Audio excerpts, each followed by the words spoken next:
खरें म्हळ्यार गोंयान असली एकूच टॉयलेट ना जी आमची बोगमोड्यान आहा ती आनी कांय कारणां लागून ती बंद आहा. एक्चुली ती ओपन जाल्ली ऑपरेशन हें जाल्ली ओपन जाल्ली जाल्यार एकदम बरें जाता आसलें. सो आयज सर आमगे इनॉग्रेशन करपा येयल्लो. सरान सांगलां आमकां जाता तितले बेगीन ती ओपन करता म्हणून. Actually, we had sanctioned one of the best toilets in entire Goa.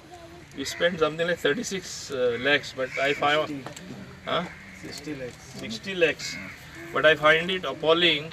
It has not been functional because CRZ has raised objections. CRZ, they come in the way of everything, just like NGT comes in the way of everything, every development.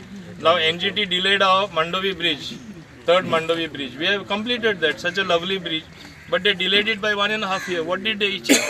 Only 17 trees were cut. So 17 trees escalate the cost and delayed by 1.5 years. But this is how in a democracy we have to function. Same way the toilet, CRZ is objecting us. But now I am working out something out of the box settlement.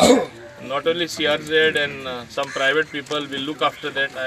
I will do that through CSR, put somebody on the job. And then for the also think what can be done for the beach for beautification. Sometimes I just want to mention one thing. The CRZ, they said the new regulations have come. It will impact Goa, there will be no beaches left for the people. Without even analyzing how NGOs function, I am telling you, that does not affect Goa at all because that is for a certain amount of population. There are certain parameters. So Goa is going to remain as it is. Without studying that, what is actually notified, they go hammer and tongs on the government that we want to finish the beaches, development will be on the beach, all this type of thing. Actually, everything is going to remain as it is. At the most, it will impact our rivers.